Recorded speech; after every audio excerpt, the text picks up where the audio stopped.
Right, with this one, we're going to look at networking, and I can almost hear the groans from people watching this video. You know, I get why people don't like doing it. I get why people can't be bothered doing it. It's a rainy, cold night in January, for instance, this evening, and the last thing you want to do after work is going to go and spend it with a bunch of strangers, just chatting rubbish. But I've spent way too many an evening listening to a complete stranger talk about damp issues in a two-bed buy-to-let in St Helens, or listening to an excited newbie who thinks they're going to be financially free by next week. It can be painful going networking. It's the last thing you want to do. And I get it. I do get that. But people don't place enough emphasis on doing this. And you never know who you're going to meet. You never know who's going to be in the room. Sometimes it's rubbish. And you're driving home and you're thinking, I really wish I hadn't bothered. I've just wasted 2 hours of my life. I could have been sat at home watching a box set. But do you know what? Sometimes you go to these things and you meet somebody and you walk away with, a smile on your face, handful of business cards, and if you're lucky, you might also be a bit drunk. Not that I'm condoning getting drunk at networking events, but I've witnessed that many times as well. So, I get why people don't go, but you really should. And I'll talk through why now. So, let's change pens and let's look at the types of events that you can go to. So, types of events. Now, I know out there you've got quite regimented networking. You've got the likes of BNI, which is not property based, it's obviously business based, but you can get good business from those things. And you've got more regimented. By regimented, I mean there's like a set program of what the networking meeting and what happens during the networking meeting. Perfect example is the PIN meetings. Now, I've been to a fair few over the years, and they're all pretty much the same. I think they appeal to be quite honest, the absolute newbies, more so, just purely because they have a speaker, and there's not actually a great deal of time to actually chat and network with people that attend, because you get there's like 10-15 minutes, then you all have to sit down, and there's a speaker, then there's a quick 5-minute break, and you go to the back of the room and get a drink, and you've got literally five minutes or so to have a drink, to have a chat with people, and then you listen to the second speaker, and then before you know it, 2 hours have gone by. And when you think about it, you've actually spoke to people and networked 20 minutes, 30 minutes if you're lucky at a PIN event, unless you stay around afterwards after the event's finished, of course. And to me, that's not why I'm going to a networking meeting. I get it that, some of the people that do the talks, and, you can learn a great deal from people who are further along than yourself.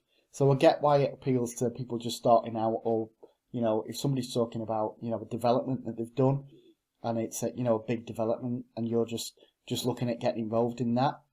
Obviously, by all means, go along, you're going to learn. And it can be a good learning resource, a PIN event. But for me, if I'm going networking, I want to make contacts. I want to speak to people. I want to move around the room and speak to as many people as I possibly can.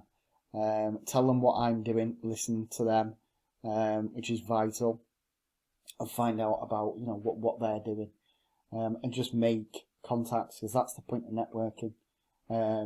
But these days, there are a lot of regimented events, like I say, the PIN one's a prime example, where it's kind of networking / learning, with the learning being a bit more prevalent than the networking itself.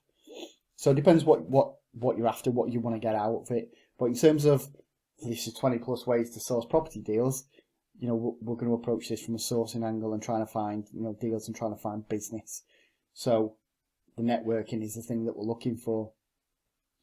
So for me, I look for the networking events that have got no speakers.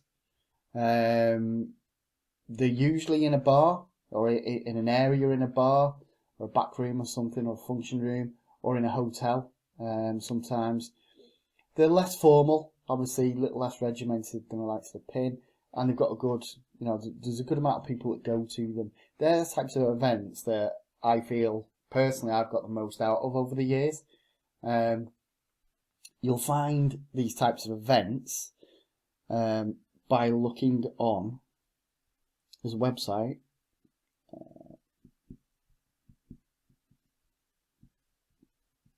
called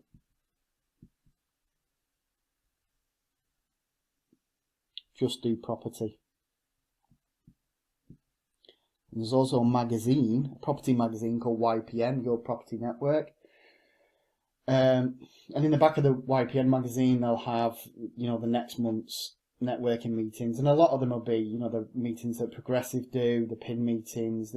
A lot of them are the regimented ones, but there are some smaller ones as well. It's at the end of the day, when you're starting out, it's a case of going along and finding out what works for you and what you like. So yeah, Just Do Property's website. So if you Google Just Do Property, I think it's .co.uk. There's an events page on there, and it's similar to what's in the back of YPN. Basically, you can type in an area and find out all the networking meetings in your area or locality. So yeah, check out Just Do Property or YPN to find the types of meetings. Another place is, let's see if we can squeeze it in here.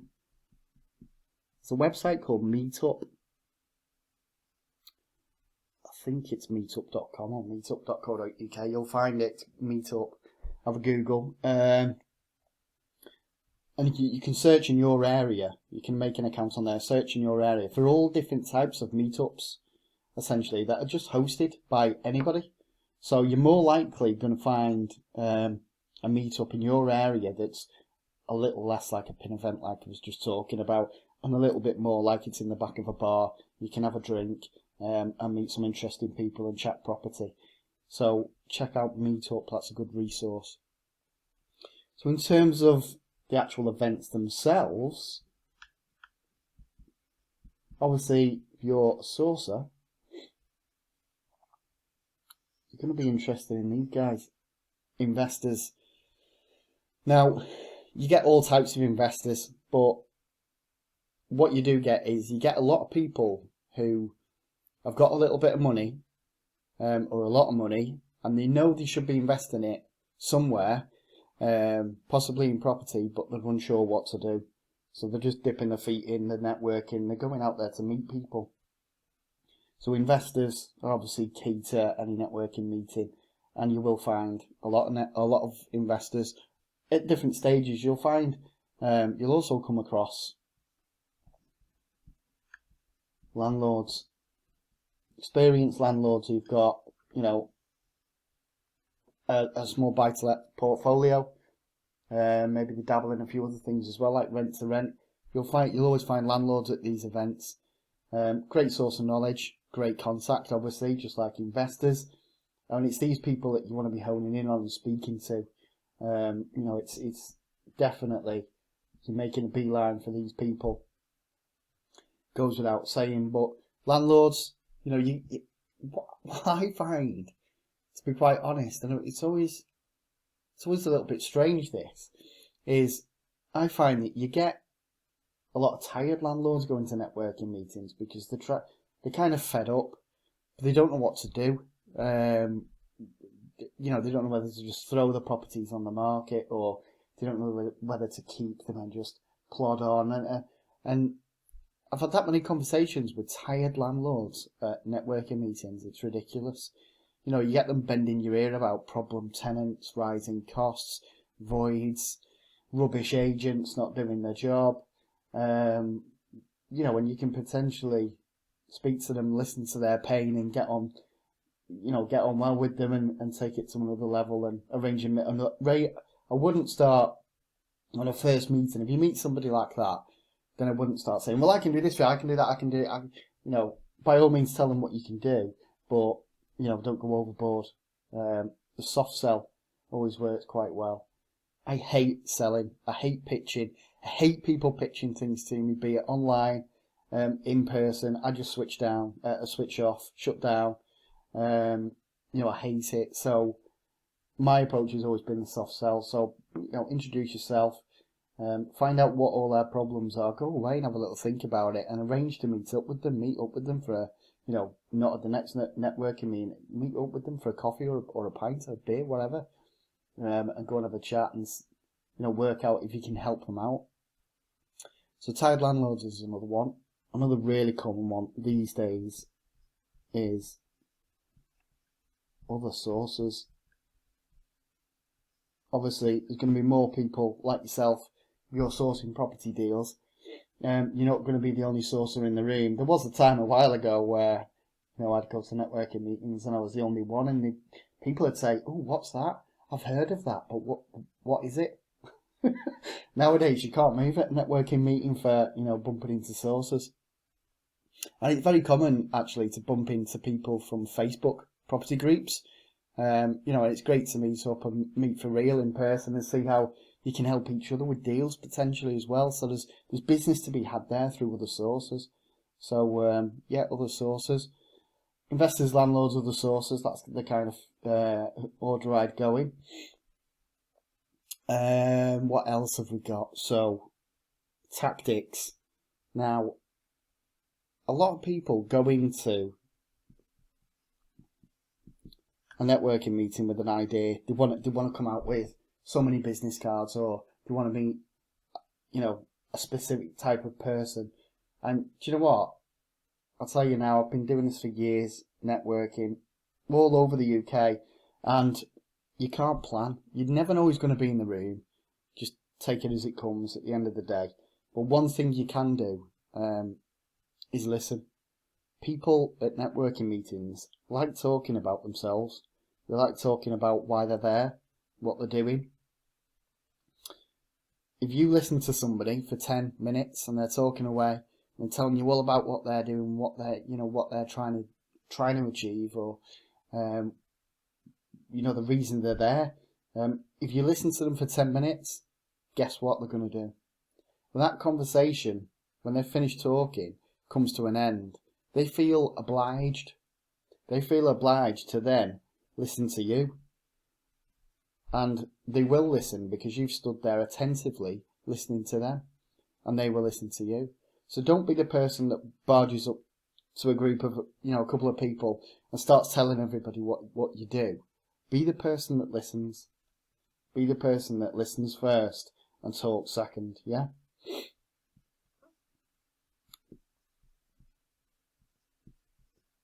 Talk second. Listen first, talk second. That's the rule. Goes without saying, but the amount of times I've gone networking, I've gone networking quite a bit over the years, and you forget to take these things. Business cards. You'll be having a great conversation with somebody and you'll think, oh my God, this is fantastic.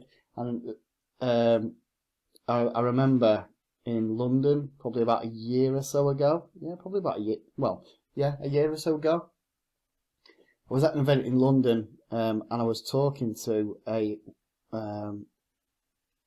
wealth manager, and he had basically a fund, and it was like, I can't remember the exact figures. It was like, 100 million, 150 million pound, and he was looking for property deals. And he was in charge of this fund and looking at ways that this fund could spend the money. So a fantastic contact. Really nice guy he was as well. Dead down to earth, super nice guy. And he said, "Oh, have you got a business card, Paul?" Check the pockets. No business cards. I'd left them in my hotel room, in my laptop bag. Not the best place to leave your business cards when you're going to a networking meeting, but we swapped numbers anyway, and great contact. But cardinal sin, don't forget your business cards. And I know it's a pain in the bum that you go networking, you come out of there with a lot of business cards, and you think, who's that? Who was that? Make a note on the business card, so when you've spoke to somebody and you think, right. You're just taking a business card. If you're anything like me, you are not going to remember that person's name. which sounds dreadful, but I'm useless with names. And you're not going to remember who they work for either if they work for a specific company. So just make a little note on the business card, talked about blah blah, or whatever, just so you can remember that person and tie them up to that phone number and that name. Another thing is appear regularly. So, turn up at the end of the day, be there. Because if you're not turning up to networking meetings, then you're missing a trip, because networking is really powerful. Like I said, the guy where I dropped the ball and I didn't have my business cards, in charge of a multi-million-pound fund, looking to spend and buy deals in the UK. And they weren't even that fussy about what they were buying. You'll find sometimes you'll come across people like that, and they say, oh, we're buying this, but they've got a very, very regimented, specific thing that they're looking for, which can be quite difficult to find. So yeah, you turn up. You never know who's going to be there. I once met one of the founding members of Rightmove at a networking meeting in Manchester, which was just nuts. Lives over in Dubai now, and he was over in the UK, and he just happened to be at the what was it? I'm trying to think what event it was. It was the old Property Hub event in Manchester. That was always quite a good one to go to. I know they've recently changed and rebranded. I've not been to any of the new events since they started up. But yeah, you just never know who's going to be in the room. If you're not networking, then you should be. I get that people new to property are scared of going networking because they're new and they don't know what to say. Don't worry, just go and listen. Just turn up and listen. And you know what? If you do that and you turn up regularly and you're there the next month and you're there the next month, I guarantee by the second, third, fourth visit that you're going to the networking meeting, people will be coming up to you because they've seen you there before. And people are just nice. People will just talk about anything. You don't have to be a property expert to turn up at a property networking meeting. You just don't. So just go, enjoy it, have a beer if you're lucky. If you turn up to the right event, like I say, check out Just Do Property and YPN. But yeah, networking, you need to get on it. It's a great way of sourcing deals and building, obviously, goes without saying, your network as well.